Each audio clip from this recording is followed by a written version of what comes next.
You think Jim Jones is about to feel the wrath of Pusha T? Yeah, you know why I stand with Push. You know how I feel about Push. I got the cape on.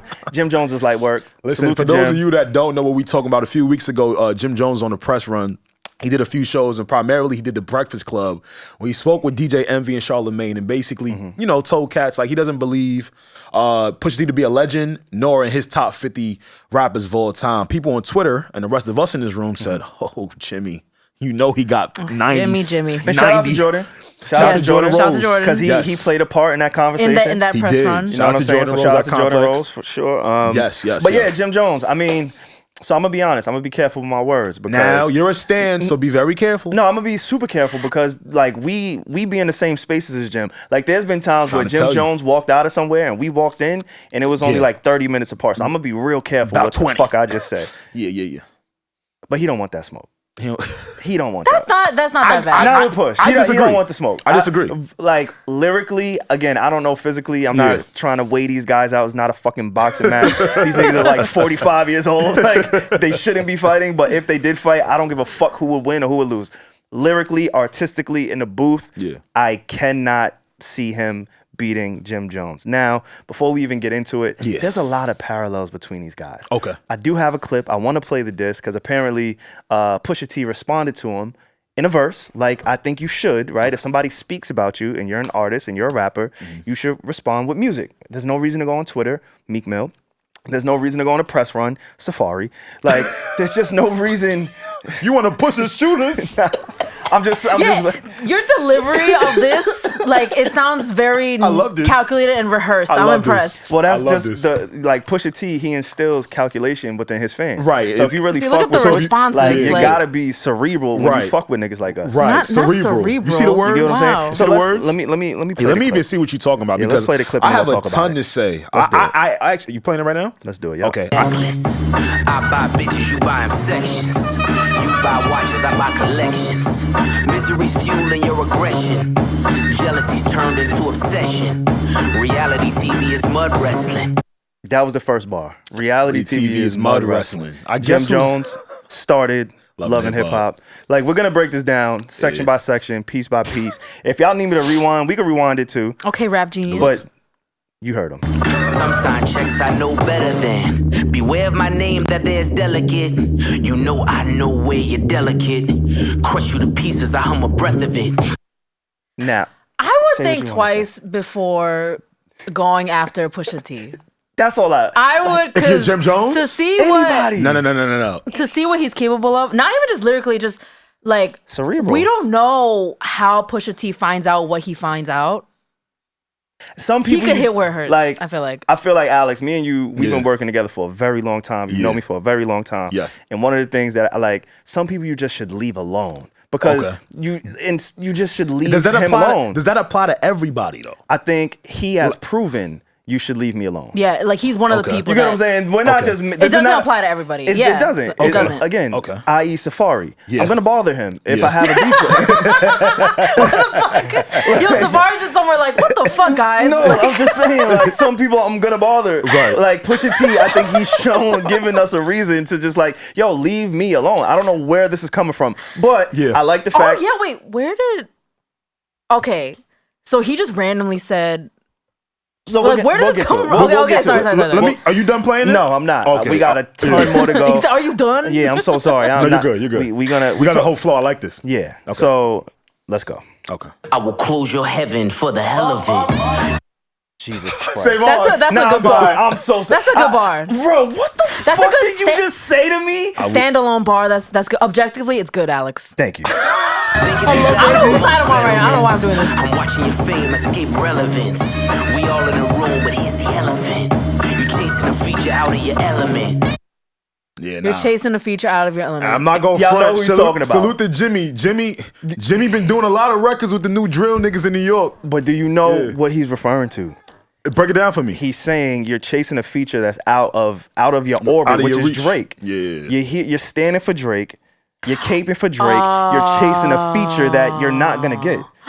You're not getting a Drake feature. What if one day he does get a feature with Drake and this is just invalid now? It'll be out of pity, which Pusha T can use. No, because absolutely. Drake was just at Apollo with him. Drake he respects Jim Jones a lot. But this is why I think Pusha T is so. I don't think it would be out of pity. I think, and even if it's not out of pity, maybe they have an album together somewhere that we don't know. We haven't heard it. So the fact that Pusha T was able to get ahead of it, which is something that he's done in Beef Again. The optics is, nigga, you just did this out of being fucking generous. Just some context. Pusha played this at the LV fashion show in Paris this year. Louis Vuitton, yup. Yeah. It's a new song with him and his brother. No, because if a Drake and Jim Jones song drops now, it's not like Pusha T got ahead of it. It's like Jim Jones could be like, I had this in the tuck all along. Like, you look stupid. I sent, you done with the Pusha shit? I mean, I low-key want to play it again. But we don't have to. Play the other shit I sent in our group chat. And then I want to have a perspective. All right. Play that real quick. This is Jim Jones at the Breakfast Club. Okay, cool. Do y'all know any records on these Grammy nominated? Yes. What? The last album is Almost Dry. Diet Coke. Ramperton Road. My Neck, My Wrist. What else was on that last listen to this shit out of your basement because I never hear it nowhere. You heard? Wait, it's not like even I called never My hear it Neck, nowhere. My Like no Wrist. disrespect. Like where? Right? Like you did. And and let's get like people don't crucify me because. So hear me out. Get crucified. So hear me out, right? Pusha T is Jim, you my man, bro. Word, big New York shit. You already know what time it is, bro. Like for real. Fuck with Dipset and all that shit. For real. That's my man, for real. You feel me? Yes, Pusha is gonna fry him, annihilate him if we talking ball for ball. That is a fact. But y'all two was sitting here telling me that cats like Jim Jones should tread lightly. And I'm gonna tell you why I feel differently, specifically about Jimmy. When you could clown people like this, when you can get at people like this, when you got so much street credit, that New York sense of humor too, that wit, when you got so much street credit and that backing, that niggas know what you used to do, people know what you were part of, blase, and you might have a dirtier record than a cat like Pusha T. Your vernacular, your language becomes your verses, right? So Push can't outsnap Jim Jones. And I don't think he would try. And it's a vice versa thing, right? I don't think it would. Like, why would I try to outsnap a reality TV star? But see, you trying to be funny. No, I'm serious. You trying to be funny, right? That reality TV star sees in his head a dude that maybe wasn't the biggest coke dealer to Jim Jones. He sees, that's the thing about that cool factor. Having that cool and respect factor be so tough, yo. Because why was Jim Jones talking so crazy about Pusha T? Why did he have the confidence to go to the Breakfast Club and just say the things he just said, right? But Pusha T has that cool factor too. It's to an extent, Reg. It's to an extent. I think that's regional. I think what you're speaking to is from a regional standpoint. I think Dipset is extremely cool and trendy in certain pockets of the United States. I hear what you're saying. I'm in LA all the time. I'm in Atlanta all the time. Miami all the time. Like, yeah, there's certain people who respect and understand what they did and who they are. Absolutely. But it doesn't translate universal. And I think, and I was talking about the parallels when I first started, right? One of the parallels between these two guys is they both are in the fashion space to some degree. No, Jim Jones not in the fashion space, bro. Who's not? Jim Jones not in the fashion space. You don't believe Jim Jones is? Hell no. I think he had some Vamp Life hoodies he used to make. Supreme, he's launched No. He was on a Supreme does a bunch of collabs with rappers, you know that, and they called him up. Push works is in like high fashion with Adidas. I used to work at Adidas. He had a Pusha T sneaker, the that's EQTs. That's what I'm trying to say. Jim ain't never had a sneaker. So that's what. But I'm he trying had a to Supreme collab. But he is still fashion. He's still a trendsetter. That's one of the things that he said in that interview. Okay. Like, yo, nobody wanted to dress like them. They wanted to dress like us. Yeah. Nobody wanted to talk like them. They wanted to talk like us. He's a trendsetter. Like, he's known for being that. Now, you get what I'm saying? I do get what you're saying. I don't think it's East Coast bias. I'm gonna tell you why. Oh, it has to be. I'm gonna tell you why. It's easy to get caught like that because we from New York. Pusha T has 3.7 million followers on Instagram. Jim Jones has 3.4 million followers on Instagram. Okay. I'm bringing up Instagram because these are universal platforms. Okay, numbers. Come on, bro. We could go look it up right now. I'm not saying. I believe you. You can follow anybody on any country, any state. It don't matter where you are, who you keep up with. So if you mean to tell me, but Pusha T got him about 300,000 followers, that's telling me that it's all right. Let me be more clear. Pusha T hangs out with richer people. Respect to Jimmy and everybody that's around. It's not a shot. We don't know that. From the optics, of it, right? The mainstream like thing. That, yeah. I think that's where we get mixed up, right? We see that Pusha was under good music, was next to a Kanye West, comes from the Clips. Like, we have these things in our head, bro, but if we really keep it a stack, bro, how much does it really translate over to niggas in the street? How much does it really translate over to people that are fans of hip hop? You know what I'm saying? Like, I'm not saying that Pusha has mad fans. I want to be very clear. People know he can rap, but it seems as if it's like it's like mainstream coke dealer. You understand what I'm saying, though? I think that he created a lane and we just have never seen it. So we try to box it in as, this is all never this seen is. it. We seen mad niggas rap about coke. I disagree. We've never seen luxurious coke rap. We've never seen the bars and the style and the packaging of how Pusha T presents. We've never seen somebody who could rap about cocaine and then go get an Arby's bag dissing McDonald's. We haven't seen somebody in these high places whose branding is, I push. I'm your pusher. I'm your drug dealer. I get what you're saying. You get what I'm saying? Like, we haven't seen that. I think that's mainstream because a nigga like Jim Jones don't respect what Push flips, SaVon. We know, whether you respect it or not, that's on him. I'm talking about from an artist, but I'm talking from an artistic standpoint. But this is the conversation we having, right? So the point I'm making is, Pusha's gun is gonna be his verses. And I'm saying that Jim Jones's gun is his cool effect, his talking his street shit, cred his street credibility. I'm gonna repeat this again. That's valid because all SaVon was saying was that I would, whatever you said, I would tread lightly. Just leave him alone. Like, you're not saying that he would wash him completely. Like, it would be a tight race, would it not? Like, are you saying no? We're all saying that it would be a tight race. They both have strengths. Yes, that's what you're both saying. Yes, like, and I'm saying the reason why Jimmy was talking away, because again, this is in response to what Jimmy had said about Push, right? The fact that Jimmy had enough confidence to exude those words about somebody that all the rest of us know who he's a part of and what he's a part of. Jim's like, I don't care. And why does they all come from the same era? Why is it a real street nigga like Jim Jones that we know is a real street nigga? Why is he able to just talk that freely without it? You know, sometimes when it's like you someone asks you a question, say you're doing an interview, right? And you think about what you want to say versus what you really want to say out of respect, because of what people know. He had none of that for Push. He didn't give a fuck. He didn't give a fuck. That tells me that he's good. Like, he's good. That tells me you know something I don't know, bro. I think Pusha knows something that vice versa. I was gonna say, like, I'm glad you ended there because Drake had all the resources. He put out all of the PSAs to get whatever he could, whatever dirt he could on Pusha T, and he came back with nothing. And whether he came back with something or not, he never felt confident enough or comfortable enough revealing it. So that's when I say, like, why would you bark up a tree where he already went against Thanos? He already defeated Thanos. Drake being Thanos, I already showed you what I'm capable of doing, and you had no retort for me. So why do I think that Jim Jones would have anything for him? Again, this is just artistic. This is just bars. Even if it comes down to interviews, like, Pusha T is also comedian.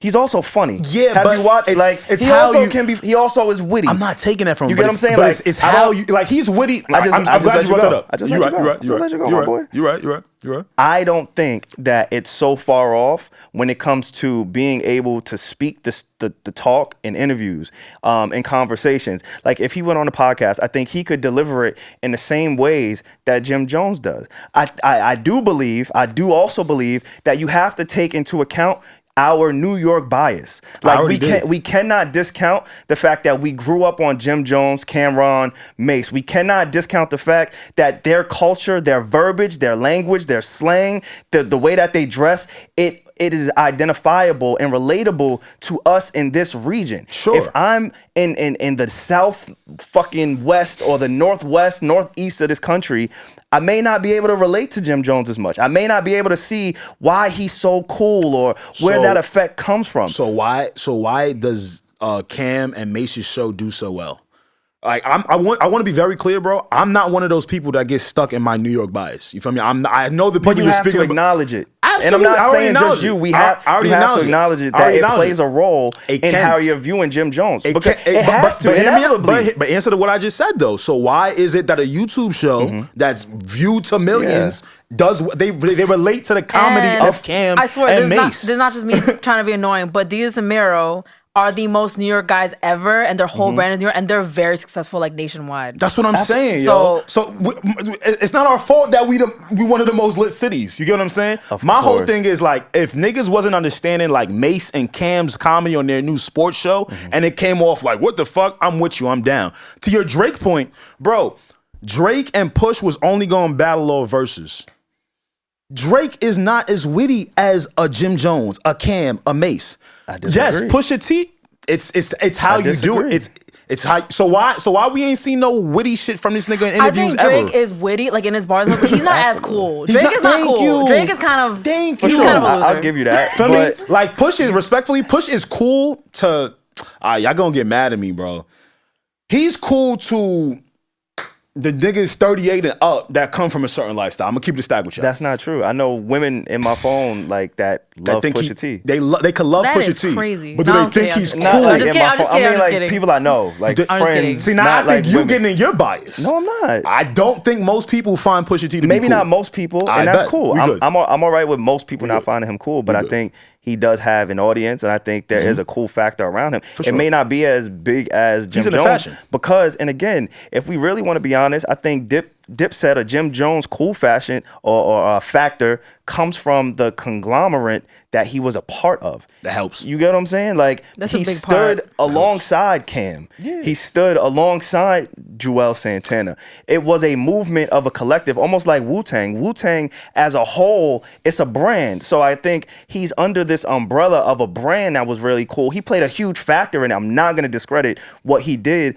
but I think when we just look at the individuals to individual, I don't think it really compares. I really don't. Like, look where I'm debuting my diss to you. I hear in you. Paris at a Louis Vuitton fashion show. It's different levels. It's different friends. It's just different levels. It's different You're friends. talking to Charlamagne about you got me. 3 million followers. I got 3 million followers. It's different friends. But if my but Like, if my what we really talking about? But we're talking about followers. When does followers ever matter? There's a No, nigga no, right no, now no. with 100 followers You that know- has 500 M's in his bank. You know I don't give a fuck about followers. So- don't do that, bro. so why'd you bring it Listen, up? Because come on, bro. You doing that podcast thing, bro. You know why I'm bringing it up, bro. I don't. Instagram is a All right, so I'll be clear. Okay. Instagram is a universal platform. You can Yes. have this shit in Tanzania. For sure. You can have this shit in the UK.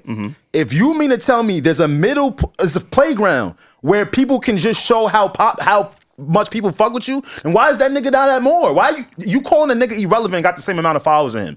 It looks kind of crazy. I'm not going front. I'm not trying to say that Instagram is a standard for everything. I'm just saying It's just a measurement Thank you. I'm getting yeah. out of the bias thing. So if it is an East Coast thing, if it is a West Coast thing, let's go to a platform where it don't matter where you from. Let's see who supports you and who shows out. But my thing with followers and consumer facing numbers like that, like first off, they can be skewed. We all know that. They can always be skewed. They can always be bought. We know how labels purchase followers all the time. Like that can always be that's not the skewed, case right? here. Everybody's following is not organic. So that's somewhat invalid to me. Next, where people are following you from also matters. If I have 3 million people that follow me in England compared to the United States, then that tells me my audience is over there. The total number doesn't really matter. So Pusha T's following could be spread, and we don't know. We're not fucking analytics people. But what I'm saying is these numbers, it doesn't really translate to being cool or not being cool or whatever the case may be. And if we really being honest, when it comes to being relevant on the internet and with the millennials, I think Jim Jones is a little bit more notable in that realm. Like you said, Pusha T's audience is 38 and up. But for Pusha T to still have the slight edge in the Instagram numbers, I think that says something, because millennials and people our age think it are a lot absolutely more says familiar with Jim Jones I and want to be clear. Cameron. I agree with you. So I don't think that's like that's why I don't really even want to use but I don't the think YouTube it's a, as a gauge. I don't think it's a slight. I'm just saying, like, if you really as bigger as you say you are, bro, it should be it's a reason why the Kim But hear me out, bro. It's true, bro. You just told me where he was at, where he performed it at, who all his friends is. Okay, let's do it with Jim. Why is it in the same like hemisphere? And I hate to even talk about the followers, 'cause that's not really where I'm at with it. My whole real thing is I don't think Jim Jones should be afraid. I don't also think Jim Jones is gonna rap. I don't think he should be afraid. That is He's a grown ass respectable. man. That's That's really where I respectable. was at with it. I don't You know think he what should be I'm afraid either. Yeah, Again, being a fan of the music of the culture, I'm saying that as a man, as a person, I don't think he should be afraid at all. You know what I'm saying? So I don't think he should be scared. I don't think he should be hesitant. I love it. I love that it came back to music, right? And I can't wait to see how Jim Jones responds. But what I'm saying is, when you're dealing with somebody like a Pusha T, who, like, this is not a question. You know what I do. You know what I've done, right? Like Jim Jones, whenever we've seen him have issues with other artists or other people, it's outside of music. I'll say that, right? He doesn't necessarily keep it within music, right? It's easier to control. Whatever the case may be, that's just how he problem solves. We'll say that. With Pusha T, we've seen what he's done in music, in artistry, and deals, and whatever. However he goes about it, I think is a lot more strategic, and I don't think it plays into somebody like a Jim Jones' favor, who also has lent his life to us on reality TV, in music, on social media, whereas Pusha T is more so, it's just about the art, or maybe some of the sneaker releases that he does, or the high fashion. Like, again, we talking about the company you keep, right? Pharrell. Best friend, one of his closest friends, right? Obviously, the Kanye affiliation, I don't know where they stand right now, but I think Pharrell is more powerful than anybody on Jim Jones's team from a consumer-facing, you know what I'm saying? Like, from our perspective. I don't know the behind the scenes. Who knows what lawyer, this guy, this person, I don't know that. But just from where I can see, like, why is that where you want to go? Unless it's like, hey, my allegiance is to Drake. If I'm Jim Jones, right, he brought me out in the Apollo, you know, he always gives us big props, big respect. My allegiance is to Drake, so I feel comfortable and confident enough to say whatever I want to say about this nigga, because I really don't care for him. Right. And both of them come from a similar era, so who knows how long they don't fuck with each other. Like, we're talking about two niggas that are 45 plus with braids.